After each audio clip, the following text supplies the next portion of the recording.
اللہ رب العزت نے اہل بیت اطہار کی عظمتوں بھری، رفعتوں بھری تعریف اور توصیف فرمائی ہے۔ تو آئیے وہ آیت کریمہ سماعت کریں۔ اللہ رب العزت قرآن عظیم میں ارشاد فرماتا ہے وَقِفُوهُمْ إِنَّهُمْ مَسْئُولُونَ او کما قال اللہ، یعنی انہیں کھڑا کرو، ان سے اس کے بارے میں پوچھا جائے گا۔ یہ کب کھڑا کیا جائے گا؟ میدان محشر میں لوگوں کو کھڑا کیا جائے گا اور ان سے پوچھا جائے گا۔ کس کے بارے میں پوچھا جائے گا؟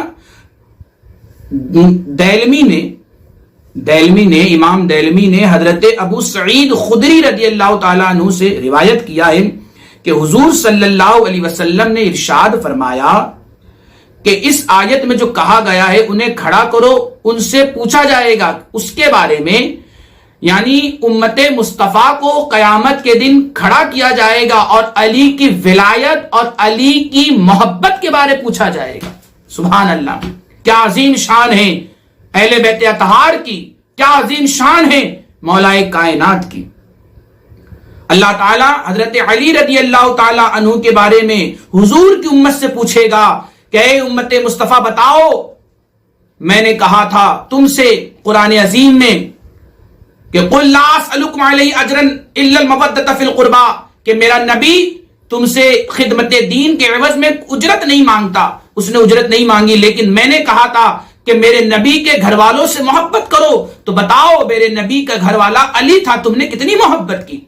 میرے نبی کے گھر والے اہل بیت اطہار تھے، سیدہ فاطمہ تھی، امام حسن و حسین تھے، تم نے ان سے کتنی محبت کی، اپنے دل میں ان کا بغض تو نہیں رکھا۔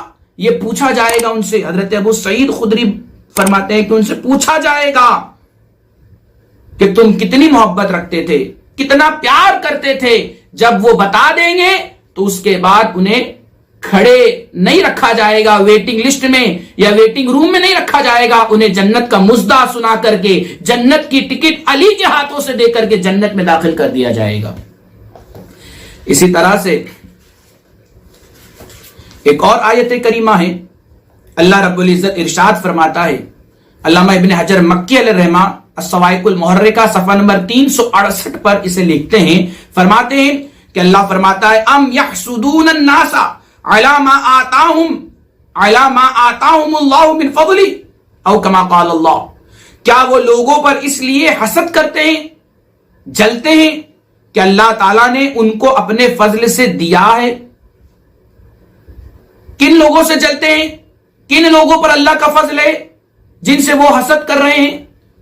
امام باقر رضی اللہ تعالیٰ عنہ بیان فرماتے ہیں کہ اللہ رب العزت پر جن کا فضل نازل ہوا ہے اور اس آیت میں جو بیان کیا گیا ہے کہ جن لوگوں سے وہ جلتے ہیں ان پر اللہ کا فضل ہے، وہ ہم اہل بیت اطہار ہیں، وہ ہم اہل بیت اطہار ہیں کہ ہم پر اللہ کا فضل ہے اور لوگ ہم سے جل رہے ہیں۔ اور یقیناً دنیا جانتی ہے کہ اہل بیت اطہار کے ہر امام سے دنیا کے بڑے بڑی حکومتیں، بڑے بڑے بادشاہوں نے بغض و حسد رکھا، یزید نے امام حسین سے بغض رکھا، اور کئی خلفاء نے جو دوسرے سلاطین تھے، جو سلاطین اسلام نام کے کہلاتے تھے، انہوں نے اہل بیت اطہار سے بغض رکھا اور انہیں اذیتیں پہنچائی، تکلیفیں پہنچائی، حسد کیا، ان سے جلن رکھا۔ اللہ تعالیٰ اس کے بارے میں بھی ان سے پوچھے گا۔ اسی طرح سے ایک اور آیت کریمہ ہے، اللہ فرماتا ہے وَمَا كَانَ اللَّهُ لِيُعَذِّبَهُمْ وَأَنْتَ فِيهِمْ، اللہ ایسا نہیں اے محبوب جب تک آپ ان میں موجود ہیں اللہ ان پر عذاب نہیں بھیجے گا، تمہاری امت پر عذاب نہیں بھیجے گا جب تک کہ محبوب آپ موجود ہیں اس میں۔